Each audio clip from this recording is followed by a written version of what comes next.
Hello, this is Suraj Kumar from M tutors. आज हम लोग जो है लाइफ साइंस यानी कि बायोलॉजी का फिर से क्लास हम लोग स्टार्ट कर रहे हैं। ठीक है, तो जो क्लास है वो उस तरीके से फिर से देखिएगा ध्यान से, आप लोग क्या क्या टॉपिक पर है उस सब टॉपिक पर हम लोग एक एक करके समझेंगे क्या क्या नहीं है। ठीक है, तो ध्यान दीजिए, आज हम लोग जो पोषण का बहुत महत्वपूर्ण चैप्टर पढ़ने जा रहे हैं। पोषण यानी कि हम लोग का जो न्यूट्रिशन है, देखो बिना खाए यानी कुछ हो नहीं सकता है, और बिना भोजन के कुछ नहीं हो सकता है। यानी कि भोजन में ही बहुत तरह के भोजन है, कल हम बताए थे। एक ऐसा भोजन होता है जो सिर्फ पेट भरता है, एक ऐसा भोजन होता है जो हमारे शरीर की रक्षा करता है। तो बहुत तरह के भोजन है भाई, अलग अलग टाइप्स हैं। तो उसमें एक टाइप हम लोग बताए थे कार्बोहाइड्रेट का, ठीक है ना, न्यूट्रिशन का। देखो कार्बोहाइड्रेट का मतलब क्या होता है, एक तरीके का समझोगे मतलब तुम्हारा जो है ना बॉडी में एनर्जी का जो है ना, एनर्जी हमारे जो बॉडी होता है उस बॉडी में एनर्जी का पावर हाउस जो है, जहां से निकलता है एनर्जी हम लोग का, वो समझो एक तरीके से कार्बोहाइड्रेट है। पावर हाउस ऑफ बॉडी जो है कार्बोहाइड्रेट ही है एक तरीके से। यह है कि तो फैक्ट्री बोल सकते हो आप समझने के लिए। जैसे power house of the cell बोला जाता है माइटोकॉन्ड्रिया को, उसी तरीके से कार्बोहाइड्रेट से ही ऊर्जा का मेन स्रोत, ऊर्जा कहां से आएगा, एनर्जी कहां से मिलेगा, उसका मेन स्रोत सिर्फ एक और एक कौन है, वो है कार्बोहाइड्रेट। तो कार्बोहाइड्रेट किसे कहते हैं, ध्यान से एकदम समझते रहना, कार्बोहाइड्रेट किसे कहते हैं, आखिर कार्बोहाइड्रेट होता क्या है इसके बारे में समझो। तो कार्बन, ठीक है ना, हाइड्रोजन और ऑक्सीजन, ये ठीक है ना, ऑक्सीजन होगा, ऑक्सीकरण लिख दिए यहाँ पर होगा ऑक्सीजन। ध्यान देना, यहाँ पर ऑक्सीजन होगा, बाय मिस्टेक लिखा गया। कार्बन, हाइड्रोजन और ऑक्सीजन, सबको पता है एलिमेंट्स का नाम कार्बन, हाइड्रोजन और ऑक्सीजन जो होता है। टोटली ये तीन एलिमेंट है तुम्हारे, ठीक है। तो तीनों एलिमेंट से मिलकर के बना हुआ है। पीरियोडिक टेबल है हम लोग का, यहाँ पर पीरियोडिक टेबल का चार्ट भी है, हम पीरियोडिक टेबल का चार्ट दिखा सकते हैं। पीरियोडिक टेबल का जो चार्ट यहाँ पर रखा हुआ है, तो इसको हम लोग अच्छा से एक बार कवर अप करके दिखा देंगे। देखो यहाँ पर इस पीरियोडिक टेबल के चार्ट को अगर देखोगे ध्यान से, तो इसमें ही दिखाया गया है, ठीक है ना, इसमें ही हम लोग यहाँ पर दिखा सकते हैं क्या क्या है, क्या कार्बन है, कहाँ पर कार्बन है, कहाँ हाइड्रोजन है, और कहाँ पर किस किस चीज से मिलकर बना हुआ है। तो देखो यहाँ पर है कार्बन, ये है कार्बन, ठीक है ना, पहले होता है हाइड्रोजन, ठीक है, हाइड्रोजन, ठीक है, उसके बाद हीलियम, फिर लिथियम, फिर बेरिलियम, फिर बोरोन, फिर यहाँ पर कार्बन, ठीक है, उसके बाद आता है नाइट्रोजन, फिर ऑक्सीजन। ये तीन मेन तत्व। तो हमको मेरा किसी क्या बना, हाइड्रोजन मिलाएंगे, कार्बन मिलाएंगे और ऑक्सीजन मिलाएंगे। देखो हाइड्रोजन मिलाएंगे, कार्बन मिलाएंगे और ऑक्सीजन मिलाएंगे। इन तीनों चीज को मिला करके हम लोग का क्या बनता है, हम लोग का इन तीनों चीज को मिला करके हम लोग का पूरा कार्बोहाइड्रेट तैयार होता है। तो कार्बोहाइड्रेट को तैयार होने में कोई दिक्कत नहीं है, समझोगे ध्यान से, कोई दिक्कत नहीं है। तो ये तीन चीज मिला करके बनता है, क्या क्या बोले हम, पहले बोलो, कार्बन, हाइड्रोजन और ऑक्सीजन से मिल करके बना हुआ कार्बनिक यौगिक, जिसमें हाइड्रोजन तथा ऑक्सीजन जो है 2:1 के अनुपात में रहते हैं, ठीक है, अनुपात में उपस्थित रहते हैं। अब 2:1 के अनुपात में कैसे, देखो ये कार्बन हुआ, हाइड्रोजन हुआ और ऑक्सीजन हुआ, तीन चीज हुआ, कार्बन, हाइड्रोजन, ऑक्सीजन। तो ये किस रेशियो में रहते हैं हम बता देते हैं। बोला है यहाँ पर हाइड्रोजन और ऑक्सीजन हमेशा 2:1, हाइड्रोजन और ऑक्सीजन हमेशा, देखोगे जीवन भर जिंदगी में कहीं पर भी देखोगे तो ये हाइड्रोजन ऑक्सीजन हमेशा 2:1 के अनुपात में रहते हैं। एग्जाम्पल हम दे देते हैं, आप लोग जानते हैं जिसके बिना जीना मुश्किल है, जल ही जीवन है। तो जल का फॉर्मूला क्या होता है, H2O। तो देखो O कुछ नहीं है तो मतलब 1 है, और यहाँ 2 दे दिया है, यानी कि 2:1 में हो गया ना। सिंपल समझने के लिए याद दिमाग में रखना, ठीक है ना। तो कार्बन रहता है, हाइड्रोजन और ऑक्सीजन, ये 2:1 के अनुपात में रहते हैं, हमेशा याद रखना। 2:1 मतलब इसका गुना जितना भी होगा वो 2:1 के अनुपात में होगा। सपोज अगर हम यहाँ पर जो है कार्बन ऑक्सीजन 6 लिखते हैं, तो मेरे को हाइड्रोजन 12 लिखना पड़ेगा। अगर हम ऑक्सीजन जो है 10 लिखते हैं, तो यहाँ पर हाइड्रोजन हमको 20 लिखना पड़ेगा। ये एक दूसरे के 2:1 के अनुपात में ही 2:1 के रेशियो में रहते हैं। तो ये हम समझने के लिए जस्ट दिखाए हैं, ठीक है। तो ये तीन चीज से मिलकर बनता है और इसे उसे क्या कहते हैं, कार्बोहाइड्रेट कहते हैं। बहुत सिंपल एग्जांपल याद रखना पड़ेगा, glucose, sucrose, fructose, starch, cellulose, chitin. देखो ग्लूकोज क्या होता है, ग्लूकोज, ठीक है, ग्लूकोन डी पीते हैं, ग्लूकोन डी, ग्लूकोज चढ़ता है इंसान को। तो ग्लूकोज का फॉर्मूला ये है C6H12O6, याद रखना, C6H12O6 जो है वो ग्लूकोज का फॉर्मूला है। C6 H12O6 याद रखना है ग्लूकोज का फॉर्मूला, बहुत इजी फॉर्मूला है, ठीक है। ये देखो ये सबसे सिंपलेस्ट फॉर्म है कार्बोहाइड्रेट का। अगर कुछ भी तुम खाते हो, इस दुनिया पर पाए जाने वाला कुछ भी कार्बोहाइड्रेट रिलेटेड चीज तुम खाते हो, तो वो हर चीज जाके इस ग्लूकोज में बदलता है, तभी तुम्हारे शरीर के कोशिकाओं में पहुंचता है, तब तुमको एनर्जी मिलता है। समझना बात ध्यान से, हम क्या बोलना चाह रहे हैं। सबसे पहले कुछ भी खाओगे तो वो कहाँ बदलेगा, वो जाके तुम्हारा किस में बदलेगा, वो तुम्हारा टोटली जा करके ग्लूकोज में बदलता है, ठीक है ना। तो ग्लूकोज होता है, अच्छा ग्लूकोज, उसके बाद सुक्रोज। सुक्रोज जो है मीठा चीज, जितना इस दुनिया में मीठा चीज है सब में सुक्रोज पाया जाता है। सुक्रोज यानी कि शुगर होता है, सुक्रोज यानी कि शुगर होता है, एकदम याद रखना पड़ेगा तुमको। ये 11 होता है, ये 22 होता है और C12 होता है, ठीक है ना। C12, H22 और O11 ये सुक्रोज का फॉर्मूला हुआ। एक तरीके से याद रखोगे, जिसे समझ के रखो, चीनी होता है ना, शुगर कैन वाला, गन्ना से जो चीनी बनता है वही है सुक्रोज, ठीक है। उसके बाद फ्रुक्टोज, जितना फल है, फ से फल, फ से फ्रुक्टोज, फ से फल, फ से फ्रुक्टोज, फ से फल, फ से फ्रुक्टोज, जितना भी फल है दुनिया में, उन सभी फलों में क्या पाया जाता है, फ्रुक्टोज पाया जाता है। स्टार्च, अरे भैया स्टार्च, मांड जो होता है, मांड, ठीक है, चावल है क्या ना, चावल जो होता है, चावल का एक चोकर होता है, वो भी ना समझो। और एक बेस्ट एग्जांपल देते हैं, जब चावल हम लोग चढ़ाते हैं, चावल बनाते वक्त हम लोग कुछ माड़ बोल करके पसाते हैं, भोजपुरी भाषा में बोलते हैं, हम निकालते हैं, जो व्हाइट निकलता है, जो जम जाता है, वो क्या है, वो स्टार्च ही है, ठीक है ना। सेल्यूलोज क्या होता है, सेल्यूलोज जितना भी पेड़ है वो सेल्यूलोज का ही बना हुआ होता है, जिसे हम देखो इन सब में ग्लूकोज को पचा लेंगे, सुक्रोज को पचा लेंगे, फ्रुक्टोज को पचा लेंगे, स्टार्च को पचा लेंगे, लेकिन सेल्यूलोज को नहीं पचा सकते हैं। ये सिर्फ जानवर पचाते हैं, इसी से देखोगे पेड़ पौधों को जानवर ही खाते हैं, ठीक है। जो नोट होता है वो नोट किसका बना होता है, सेल्यूलोज का बना होता है, ठीक है ना। पेड़ जो होता है, वो पेड़ का जितना भी लकड़ी होता है वो सब किसका बना, सेल्यूलोज का बना होता है। जो तुम्हारा कपड़ा होता है वो कपड़ा किसका बना होता है, सेल्यूलोज का बना होता है। तो ये सब देखो, कभी कपड़ा भी जो है जानवर लोग खा लेते हैं, गाय पे कपड़ा खा लेती है कभी कभी, देखोगे नोट भी चबा देगी, नोट चबा ऐसे दोगे 2000 का नोट फटाक से खा के निपट जाएगी, ठीक है। काइटिन जो होता है एक तरीके का ऐसा चीज है जो पेड़ पौधों में ही पाया जाता है, जनरली वो भी खाने लायक, हम लोग इंसान नहीं खा सकते हैं, ठीक है। मतलब बोल सकते हैं पंख टाइप में, जैसे कि हम बोल दे तितली का पंख, अच्छा, और तिलचट्टा का जो पंख होता है, ऊपर का जो लेयर होता है पंख टाइप, वो सब काइटिन का बना हुआ होता है, ठीक है ना। तो ये सब इसका सिंपल एग्जांपल है। अब देखो कार्बोहाइड्रेट का स्रोत, आखिर कार्बोहाइड्रेट कहाँ पाया जाएगा, कार्बोहाइड्रेट आखिर कहाँ मिलेगा, ये दिमाग में डाल कर रखो। कार्बोहाइड्रेट किसमें किसमें मिलता है, दो सोर्स है, एक पेड़ पौधों में पाए जाते हैं, पहला सोर्स एक पेड़ पौधों में पाया जाएगा, दूसरा तुम्हारा किसमें पाया जाएगा, जंतुओं में पाया जाएगा। किसमें पाया जाएगा, पेड़ पौधों में पाया जाएगा और जंतुओं में पाया जाएगा। पादप स्रोत आलू, चुकंदर, गेहूं, मक्का, ज्वार, बाजरा, ईख और अंगूर, मीठे फल जितने भी होते हैं, जितने प्रकार के, ये सब आलू में, चुकंदर जो होता है, गेहूं, मक्का, ज्वार, बाजरा, ईख, अंगूर, मीठा फल, उन सब में हम अभी बताएं क्या पाया जाएगा, तुम्हारा टोटली दिमाग में डाल के रखो, कार्बोहाइड्रेट पाया जाएगा। और जंतुओं में क्या होता है भाई, जंतुओं में होता है हमारा दूध और शहद, दूध और शहद, हनी जो होता है ना, हनी और दूध, इसमें कंपलसरी आपका मिल जाएगा इजीली से, ठीक है, कार्बोहाइड्रेट मिल जाएगा। अब देखिए ध्यान से, अगर एक क्वेश्चन है कि कार्बोहाइड्रेट भाई इतना जगह, हर जगह देख रहे हैं तो कार्बोहाइड्रेट पेड़ों में, पौधों में पाया जा रहा है, जंतुओं में पाया जा रहा है, हर जगह कार्बोहाइड्रेट है, ठीक है। हर जगह जब कार्बोहाइड्रेट है तो बात समझो मेरा ध्यान से, कार्बोहाइड्रेट हर जगह होने का मतलब इसका बहुत इंपॉर्टेंस है, यानी इसका महत्व सीखना बहुत जरूरी है। तो क्या है महत्व, आइए यहाँ पर देखते हैं ध्यान से, ठीक है ना, कार्बोहाइड्रेट का क्या महत्व है, ठीक है, ध्यान दीजिए, ठीक है। इसमें नीचे देखिएगा ध्यान से, नीचे वाला सेक्शन जो है टोटली किस प्रकार से काम करता है, ठीक है। तो ध्यान दो कैसे नीचे यहाँ पर दिखाया गया है, यह ऊर्जा का प्रमुख स्रोत है, यह हमारे लिए आवश्यक 58% भाग कार्बोहाइड्रेट रहता है।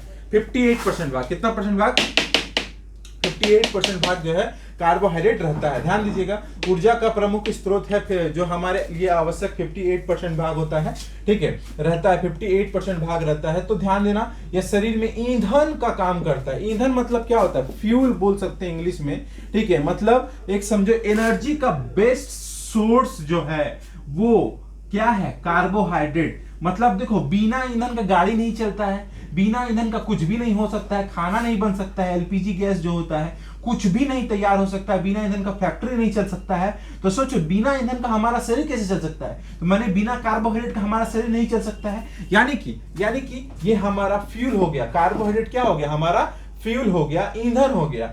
और ये हरे पौधों में स्टार्च और क्लोरोफिल रहता है। याद रखना, हरा देखो कोई भी चीज हरा दिखे ना, मतलब समझो उसमें क्लोरोफिल है। हरा दिखने का कारण है क्लोरोफिल। हाँ ठीक है, तो हरे पौधे में स्टार्च क्लोरोफिल रहता है, जो कि एक प्रकार का भी लिखा दिया यहाँ पर भैया, स्टार्च कार्बोहाइड्रेट होता है, और जंतुओं में ग्लाइकोजन के रूप में इकट्ठा होता है। थोड़ा इसके बारे में समझाते हैं। देखो ग्लूकोज से बनता है ग्लाइकोजन, एक तरीके से समझेंगे। मेरे पास खेत है ना, खेत, तो खेत हो गया तुम्हारा कार्बोहाइड्रेट। खेत मतलब समझो सोर्स हो गया, ये सब ज्वार बाजरा वहां से हम खेत से निकाल के लेके आए, वो कार्बोहाइड्रेट उसमें है।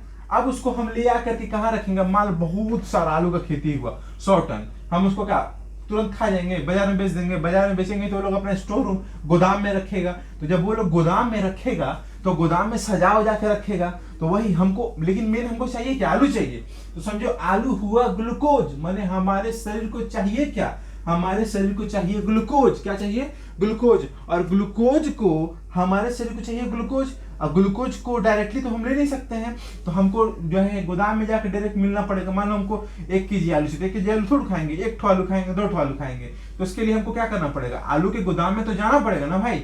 तो उसी तरीके से ग्लूकोज जो है वो ग्लाइकोजन के रूप में इकट्ठा रहता है। माने आलू कहाँ रहता है, आलू का गोदाम में।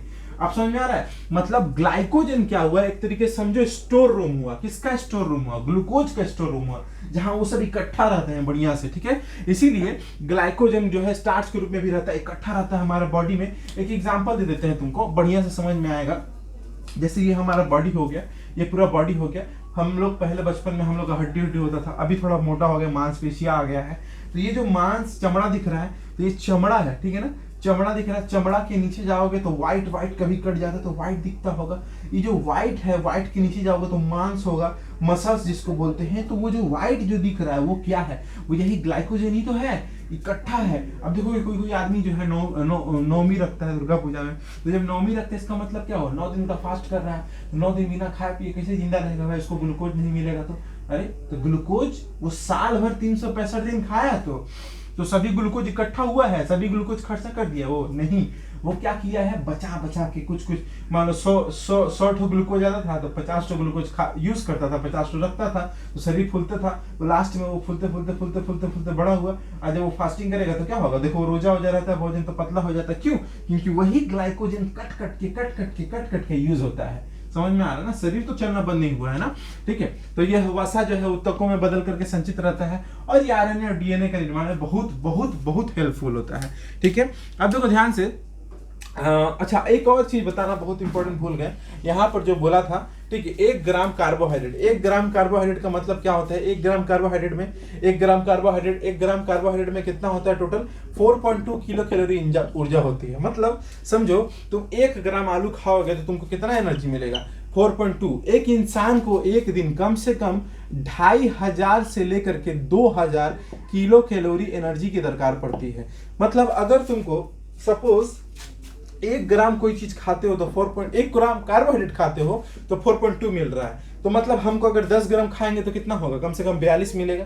यानी कि हम अगर 10 ग्राम तो खाते नहीं, हमको कम से कम मान लो 250 ग्राम 500 ग्राम खाएंगे तो कम से कम ये बढ़ करके जाएगा, इतना तक आंकड़ा पहुंचना चाहिए। तो इतना आंकड़ा पहुंचेगा मतलब तुमको एनर्जी मिलेगा। तो ज्यादा नहीं समझो, सपोज करो तुम ये खा सकते हो, क्या बोलते हैं, चावल ले सकते हो, चावल में कार्बोहाइड्रेट डायरेक्ट रहता है। ठीक है, तो मान लो 1 कटोरी चावल खाए, वो 200-250 ग्राम होता है अप्रोक्स, कुछ पहुंच जाता है। फिर फैट वोट रहता है कुछ, वो भी खाने से मिलता है। अंडा ले लो, दूध ले लो, उन सब में रहता है। ठीक है ना, अब देखो यहाँ पर ध्यान से, अंडा और दूध बेस्ट सोर्स होता है मेरे हिसाब से। ठीक है, तो ये ग्राम याद रखना, एग्जाम में आएगा। 1 ग्राम कार्बोहाइड्रेट मतलब कितना होता है, 4.2 किलो कार्बोहाइड्रेट। अब देखो यहाँ फैट के बारे में मेरी वेरी इंपॉर्टेंट डिस्कशन होगा। ये कार्बोहाइड्रेट पूरा खत्म हो गया, अब यहाँ से फैट चालू होता है। नेक्स्ट टॉपिक, फैट में टोटल देखो, अभी यहाँ समझा कि यहाँ कितना होता है, तो यहाँ बोले 1 ग्राम में 4.2, तो यहाँ 1 ग्राम फैट में कितना होता है, 9.3 किलो कैलोरी ऊर्जा होता है। 9.3 किलो कैलोरी मतलब सपोज करो अगर 100 ग्राम अगर लेते हो तो यहाँ पर कितना होगा तुम्हारा, कम से कम 100 ग्राम लेने पर ये भी जो है इंटू 100 हो जाएगा। तो इंटू 100 होने से अपना जितना भी यहाँ पर बढ़ना होगा बढ़ जाएगा। 1000 लोगे तो ये 1000 गुना हो जाएगा। तो मतलब हमको इतना चाहिए एक दिन में 250 किलो कैलोरी। तो यहाँ फैट मिलने सबसे ज्यादा एनर्जी भाई फैट में भी होता है। ठीक है, तो कार्बोहाइड्रेट के मुकाबले तो ज्यादा ही है, 9.3 बहुत ज्यादा होता है। और ये देखो, ये सबसे इंपॉर्टेंट चीज, ये जल में घुलनशील है। एग्जाम्पल, चर्बी, तेल, जितना भी है सब फैट है। जितना भी है चर्बी तेल ये सब फैट है। तो ये सब चीज जो है पानी में नहीं घुलता है, पानी के ऊपर तैरेगा, ऐसे ऐसे ऐसे ऐसे ऐसे ऐसे तैरेगा। ये चीज देखे हो ना, तो ये क्यों होता है, रीजन क्या है इसके पीछे? इसके पीछे का रीजन यही है कि ये जो होते हैं ये अघुलनशील होते हैं, जल में अघुलनशील होते हैं, लेकिन पेट्रोल बेंजीन में घुलनशील होते हैं। ऑर्गेनिक चीज में जितना भी होगा वो सब में घुलनशील होगा, लेकिन जल में घुलनशील नहीं होता है। तो वसा किसे कहते हैं? कार्बन हाइड्रोजन ऑक्सीजन से मिलकर बना हुआ वह कार्बनिक यौगिक जिससे कार्बोहाइड्रेट की अपेक्षा ऑक्सीजन कम होती है, उसे क्या कहते हैं? वसा कहते हैं। उसे क्या कहते हैं? वसा कहते हैं। याद रखना, कार्बन हाइड्रोजन ऑक्सीजन से मिलकर बना हुआ कार्बनिक यौगिक जिसमें कार्बोहाइड्रेट की अपेक्षा ऑक्सीजन कम होती है, उसे क्या कहते हैं? वसा कहते हैं। एकदम दिमाग में रखना पड़ेगा, कार्बोहाइड्रेट की अपेक्षा ऑक्सीजन तो कम होगा, माने इसमें ऑक्सीजन ज्यादा होगा कार्बोहाइड्रेट, लेकिन इसमें थोड़ा क्या होगा, फैट में ऑक्सीजन कम होगा। That is the reason. Oxygen नहीं होने की वजह से भाई यहाँ पर जल में घुलनशील नहीं होता है। 11 12 साइंस केमिस्ट्री में इसे पढ़ा देंगे, ऑर्गेनिक केमिस्ट्री में सब टॉपिक है। यहाँ पर अभी बायोमोलिक्यूल्स बोल के एक चैप्टर उसमें है सब, तो यहाँ पर नहीं समझने लायक है। बस इतना समझ के रखो कि जल में घुलनशील नहीं होता है, ठीक है। अभी ये बायोलॉजी वाला टॉपिक हो गया। तो वसा का स्रोत क्या होता है? वसा कितने दो स्रोत है, प्लांट सोर्स और जंतु यानी कि एनिमल सोर्स, जैसे कि सरसों, तीसी एक होता है, तीसी का चटनी बना के खाता आदमी, ठीक है। सूर्यमुखी, ठीक है ना, सूर्यमुखी होता है, कपास होता है, इन सब का बीज आता है, ठीक है ना। इन सब, सरसों का भी तेल होता है। देखो सरसों का तेल समझो भाई, सरसों का तेल भी एक प्रकार का फैट है। सरसों का तेल पानी में, एक बाल्टी पानी लो, सरसों का तेल डाल दो, सरसों का तेल ऐसे ऐसे तैरेगा। तो जो तैरेगा, क्यों तैरेगा? हम क्या बोले? क्योंकि वो घुलनशील नहीं है।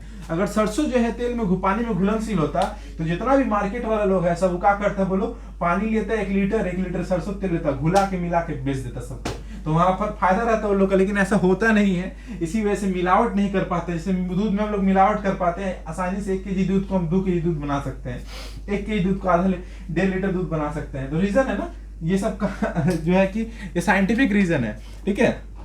जंतु का स्रोत एनिमल सोर्स दूध, अच्छा यहाँ पर बोले सूखे फल, ठीक है, मेव, मूंगफली, सोयाबीन में होता है दूध, दही, मक्खन, घी, अंडा, पनीर, मछली। कंपलसरी भाई दूध ले लो, मेरे हिसाब से तो दूध में तो रहेगा ही रहेगा। आपको अगर दूध चाहिए तो दूध लीजिएगा, तो दूध में कार्बोहाइड्रेट मिल जाएगा, प्रोटीन मिल जाएगा, वसा मिल जाएगा, विटामिन मिल जाएगा, सब मिल जाता है। वसा का महत्व देखिए एक नंबर करके बढ़िया से 6 इंपॉर्टेंट महत्व है। What is the importance of fat? ठीक है, इंपॉर्टेंस ऑफ फैट का मतलब यह ऊर्जा का विपुल स्रोत है। विपुल का मतलब क्या होता है? बहुत ज्यादा भयंकर वाला, ठीक है ना। और ऊर्जा के उत्पादन में वसा ईंधन का कार्य करता है। जो ईंधन मतलब क्या होता है? एक तरीके से समझोगे, फ्यूल, हम अभी समझाए, फ्यूल का काम करता है। संचित भोजन के रूप में शरीर में रहता है, स्टोर रूम की तरह इकट्ठा रहता है, शरीर को बाहरी आघात से सुरक्षा करता है। कहीं बाहर चोट लगेगा, अगर मान लो तुम्हारा हड्डी है यहाँ पर, ठीक है ना, यहाँ पर हड्डी, क्योंकि यहाँ फैट नहीं है, यहाँ को एक डंडा मारे तो हड्डी टूट जाएगा, लेकिन यहाँ एक डंडा मारो हम सहन कर पाएंगे। क्यों सहन कर पाएंगे? यहाँ पर फैट, चर्बी जमा हुआ हम लोग का, समझ पा रहे हो। इसी से टीचरवा सब मारता है तो पीठवा में मारता है, ठीक है ना। कहाँ पीठ में मारता है? पीठ में हम लोग का चर्बी रहता है। ये देखो, ये हाथ है ना, तो मान लो टीचर से तुम मार खाते तो हाथ में कहा, यहाँ क्यों? गुद्दा है, क्योंकि गुद्दा में यहाँ फैट है। इधर कहाँ नहीं खाते? इधर हड्डी है। तो कोई कसाई टीचर होता है तो इधर मारता है, कोई इधर रहता है, क्योंकि फैट है ना भाई। फैट जो है तुमको शरीर से जो है जितना भी सुरक्षा प्रदान करता है, एक प्रकार से तुमको प्रोटेक्शन देता है, ठीक है ना, किसी भी चीज से, आघात से, चोट से। फिर ये शरीर का तापक्रम को भी नियंत्रण करता है। फैट रहना बहुत जरूरी है। किसी को देखोगे, मान लो कोई ठंडा देश में चला गया, कश्मीर वगैरह में घूमने, मनाली वगैरह गया है घूमने के लिए, ठीक है, वहां पर खूब गा रहा है, नाच रहा है, मनाली ट्रांस, ठीक है, ऐसे अच्छा से गाने में नाच रहे थे। लेकिन अगर मान लो बड़ा तूफान आ गया, बर्फ का वाला गिरने लगा, जो मोटा आदमी नहीं रहेगा, जिसका चर्बी नहीं रहेगा, कपकपा के वहीं सूझ जाएगा। क्यों सूझ जाएगा भाई? सिंपल सा बात है, क्योंकि वो तो टेम्परेचर नहीं सॉल्व कर पाएगा, क्योंकि उसका अंदर फैट नहीं है। और जिसका पसीना, जिसे मान लो, वो भी एक और प्रॉब्लम है, मान लो जो ज्यादा मोटा आदमी लोग हैं, उन लोगों को ज्यादा अगर फैट बहुत, एक रिक्शा, माने मोटा मतलब समझो एक रिक्शा का आदमी, एक रिक्शा में अकेले अटे, ठीक है ना, तो उस तरह के लोगों को अगर समझोगे तो वो फैट जो है, कितना फैट होगा, तो वो लोग खाली धूप में खड़ा हो जाएगा ना, पट पसीना चुएगा, पट यहाँ से थोड़ा पसीना चुएगा, इतना पसीना कि वो गिर जाएगा, हाफ जाएगा। तो ये रीजन है, ठीक है। तापक्रम को नियंत्रण करता है। अच्छा, विटामिन एवं हार्मोन में परिवर्तन किया जा सकता है। देखो ध्यान से, फैट को हम विटामिन में भी बदल सकते हैं और हार्मोन में भी बदलते हैं। और फिर ये विटामिन जो है, कीड़ा क्या होता है? ध्यान समझोगे, ध्यान से। कीड़ा में क्या है बोलो? कीड़ा का घोलक है। कीड़ा का क्या है?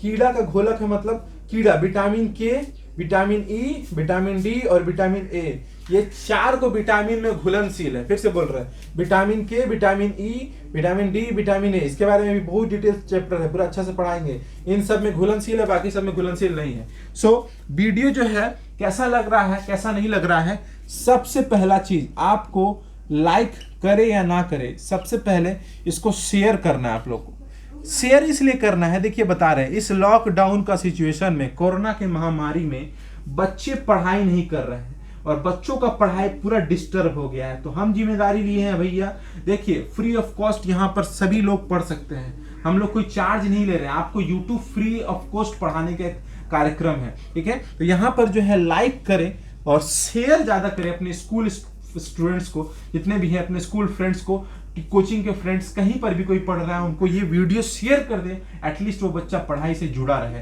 पढ़ाई का गैप 2 साल हो गया लगभग, होने वाला है, बहुत लंबा गैप हो गया, आप लोग का पढ़ाई का डिस्ट्रक्शन होने वाला है, स्कूल का मुंह नहीं देखें आप लोग, नसीब खराब है आप लोग का।